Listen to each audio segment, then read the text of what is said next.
Bienvenue dans Écrire librement, le podcast où on explore l'écriture mais aussi la lecture avec l'âme et avec le cœur.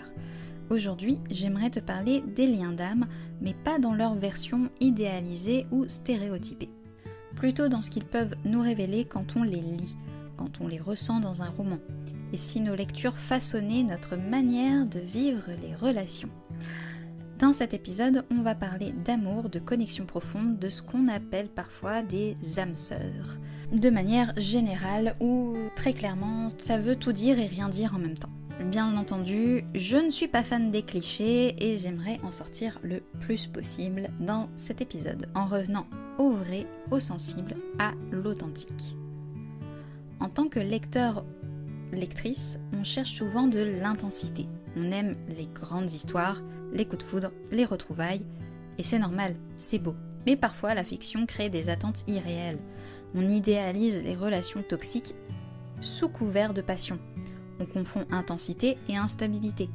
On banalise les ruptures de confiance, les jeux de pouvoir, les blessures non soignées. Et certains genres, comme la dark romance ou même les drops enemy to lovers, peuvent nous faire croire que se faire du mal, c'est aimer fort. Spoiler, ce n'est pas toujours vrai. La vie nous l'apprend à chaque fois. Et ça mérite d'être questionné. Du coup, tu pourrais me demander, qu'est-ce qu'un lien d'âme ? Derrière tous ces clichés, ces idées reçues qui coulent à flot sur Internet, c'est un petit peu difficile de s'y retrouver. Un lien d'âme, ce n'est pas un couple parfait. Et c'est pas du tout idyllique. Ce n'est pas un « je t'ai reconnu tout de suite » avec une musique de fond hyper romantique. C'est une reconnaissance silencieuse, une sensation profonde d'être vu sans masque. Et parfois ça peut faire peur dans la tête de certains de tes personnages, et même dans la vie réelle du coup. Un miroir de soi-même. Encore une fois, en effet, ça peut faire peur et faire fuir certains. D'où une certaine ambiguïté, ambivalence et des blessures qui peuvent ressurgir.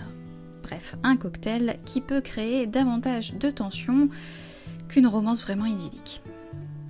Parfois, ces liens sont doux, parfois ils sont violents, mais pas dans le sens romantisé du terme.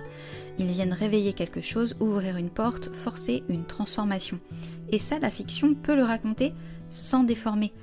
Lire sur un lien d'âme, ce n'est pas chercher la perfection, c'est chercher la résonance. Quand on lit une histoire d'amour, on peut se demander qu'est-ce que cette relation me fait ressentir ? Est-ce que je me sens apaisée, inspirée, ou tendue, confus, ou confuse ? Je mets au masculin, mais bien sûr, vous pouvez le retranscrire au féminin, il n'y a pas de jugement ou de choix de ma part là-dessus, c'est histoire que ce soit plus facile. Est-ce que ces personnages se respectent, se soutiennent, se voient vraiment ? Lire avec le cœur, ce n'est pas se contenter de l'intrigue, c'est regarder les dynamiques relationnelles, c'est oser dire « non, ce n'est pas ok que ce personnage trahisse sans qu'il y ait de conséquences derrière ». Non, la jalousie n'est pas une preuve d'amour. Lire avec le cœur, c'est aussi reconnaître la beauté dans une scène simple. Une écoute, un regard, une vulnérabilité partagée et comprendre que parfois ce qui nous bouleverse, c'est ce qui est juste. La fiction n'est pas qu'un divertissement, elle agit sur l'inconscient et ce qu'on lit souvent, on finit par le croire normal. Alors oui, tu peux aimer les romances intenses, sombres, conflictuelles, mais lis-les en conscience et ouvre aussi ton cœur à d'autres formes de liens. Des liens d'âme qui guérissent, qui apaisent, des relations où l'amour ne cherche pas à posséder, mais à révéler. Ces histoires existent, et plus on les écrit, plus on les reconnaît en nous. Lire avec le cœur, c'est aussi se préparer à aimer différemment. Lire, c'est ressentir, mais c'est aussi choisir ce qu'on veut nourrir. Alors la prochaine fois que tu liras une histoire d'amour, demande-toi « Qu'est-ce que cette relation active en moi ? Est-ce que j'aimerais vivre ce lien ou est-ce que je le romantise parce qu'il est intense ?» Il n'y a pas de bonne ou mauvaise réponse, juste une invitation. Lire en conscience, lire avec le cœur. Merci d'avoir écouté ce moment un peu particulier. Si tu veux découvrir des histoires qui parlent de liens subtils, de mémoire, de résilience, je t'invite à me rejoindre sur écrirelibrement.com. Les liens sont en barre de description.